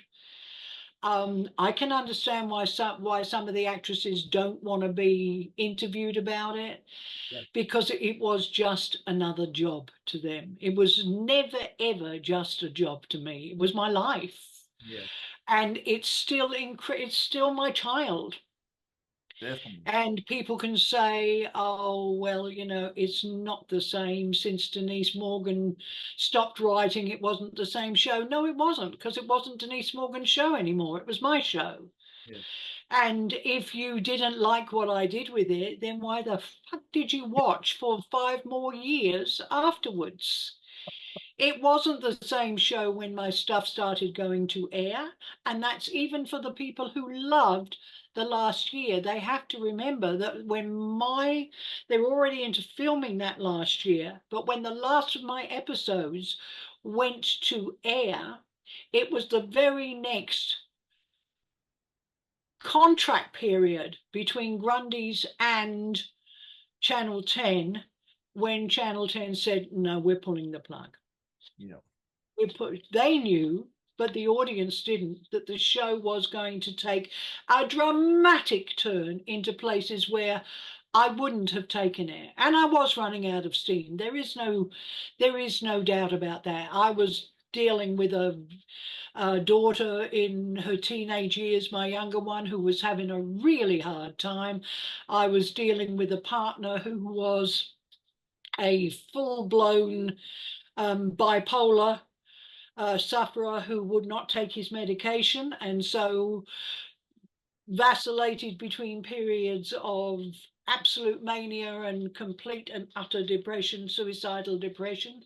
Yeah. I was not at the top of my game when I left. Most people now know the reason why I was fired. I was fired for writing a poem which I didn't write, but I took the blame for.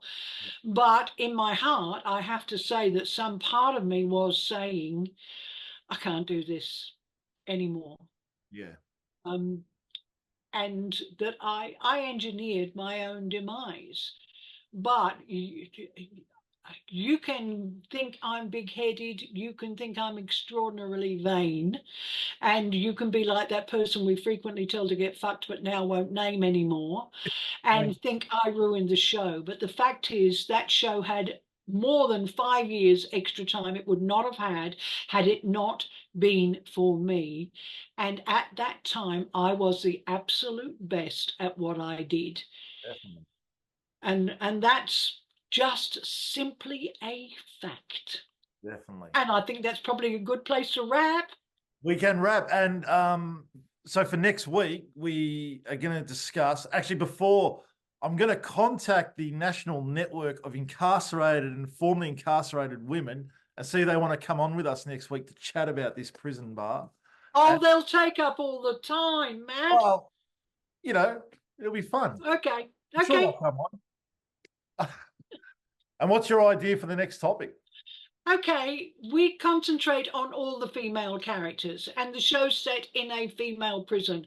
But there were, admittedly, in subsidiary roles, there were a hell of a lot of men involved in that show. So let's look at some of the characters who were the male characters and how they developed and how we felt about them. Let's look at the Jock Stewarts. Let's look at the Ted Douglases. Let's look at the Lionel Fellowes, and let's explore the three men who were incarcerated. Let's just look at the blokes. So it's Blokes Day on Prisoner next week. Blokes Day. So if you Well, have we should. anything you want to say about any of the male characters, whether they were in the prison or whether they caused somebody to go to prison, preferably the lead characters rather than people who were only there for 2 or 3 episodes, because we want to explore those men who we really got to know. Yeah. But if you have anything about any of those blokes, you know where to go. You go to the Talking Prisoner Facebook page, Definitely. and you tell us, and we'll discuss it. It'll be fun. Amazing. That was episode 8 of Corals Soapbox. Please like and subscribe to the Talking Prisoner YouTube channel and share this interview everywhere you can. And it'll be available across all the podcast platforms. And I've got to say, another amazing episode. I really genuinely look forward to these. These are just... Do you know what? I look forward to them too. Yeah. I can talk. There are several crickets out there with no legs on because I don't have donkeys, but I can talk the hind legs off a cricket, which reminds me of a joke I used to do when I used to do cabaret, because it's coming up now again to cricket season soon. There's a man walking down the road and he sees a cricket ball lying in the gutter. He thinks that's a bit strange. Goes a little bit further down the road. There's another cricket ball lying in the gutter, and he thinks, 2 cricket balls? What's going on? Turns the corner and there's a poor little cricket crying his eyes out.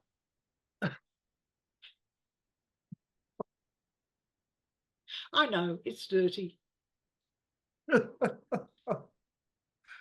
Oh, Give the cricket back its balls immediately.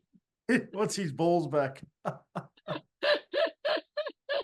That's the problem with the world these days. Some of those politicians have no balls. Absolutely true. Absolutely true. On the other hand, I'd quite happily cut Trump's off. He's going to get back in, and we are people.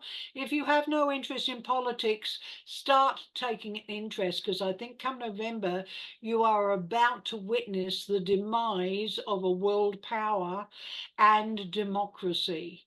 Did you see what Malcolm Turnbull said about Trump on the 7:30? No, what did he say?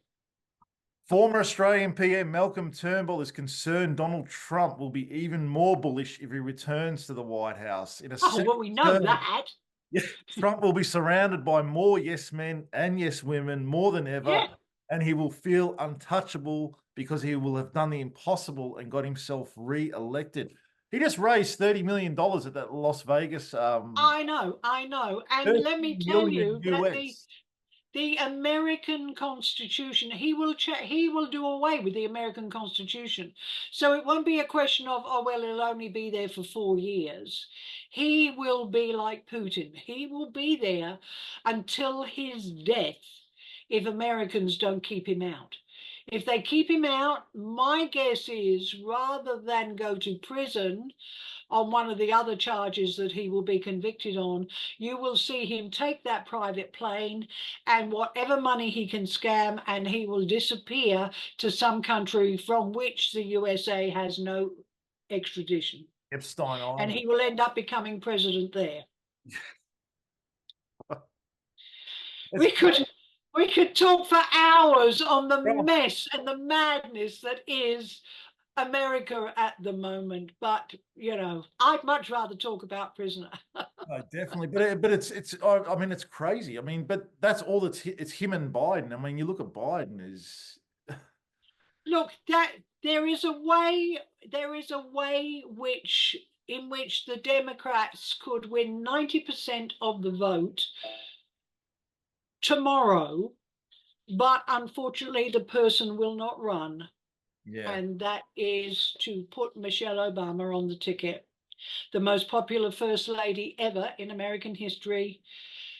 So electable that you wouldn't even need to go to the ballot. Just say, put your hands up. Okay, you're the president. If the person who is most electable will not run, and you don't have anyone else who is electable, I might say that is my hobby, is American politics. If that person will not run, I mean, everybody knows it. That's the sad thing. They've done polls. They've done if anybody in the world was running for president, who would you elect? In America, it's come in time and time and poll again. Michelle Obama. She would be the first female Black president in America. And she would hopefully unify or protect the country against MAGA-ism and Trumpism, because I got to tell you, be careful what you wish for. Did you catch the interview with Dr. Phil? I watched it on YouTube the other day. The one Trump did with Dr. Phil on his YouTube channel. I'm not a physically violent person, because I can be verbally violent. And that's actually, words cut deeper than swords do. You stick a knife in someone, there's every chance you can go to ER and get healed. Words can damage you permanently. I have never, ever wished violence towards another human being, but I would just like Donald Trump to die. I just would like him to die. If I had a terminal illness, my kids are grown, etc., etc., I'd go over there and I'd find some way. Oh, I better not say that, because I'll probably get arrested. But I really do think that it would, and I probably wouldn't do it anyway, because I can't afford the fare, certainly not for Donald Trump. But I would be very, very happy if he had to just step down because of health issues, or if he got himself so wound up on one of these things about the justice system that he had a heart attack. I'd be happy. I'd be really happy. And she's taking up space. The planet doesn't need it. That is true. And on that note, I'm going to go and have a cup of coffee. For the rest of your week. I'll see you next week. All right, guys. See you next week. Bye, everyone. See you, Matt. Bye.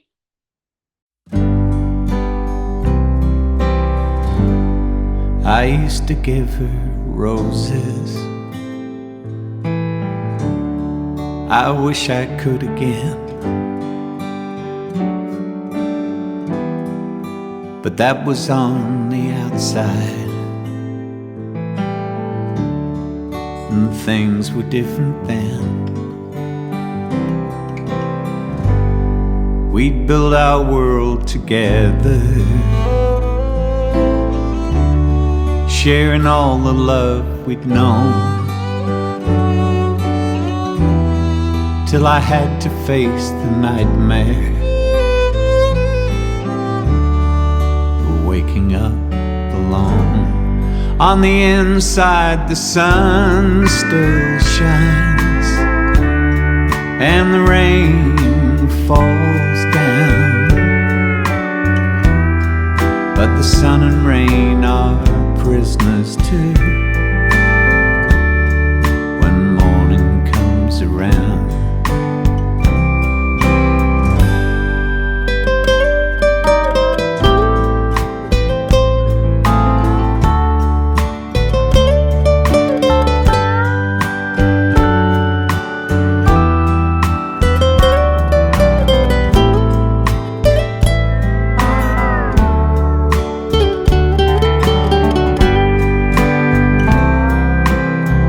Last night I dreamed we were together,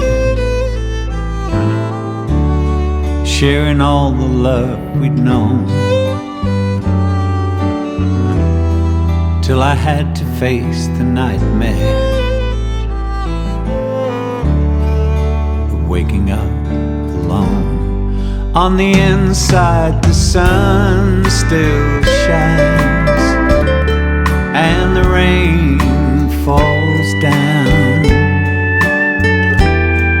But the sun and rain are prisoners too. When morning comes around, on the inside the roses grow.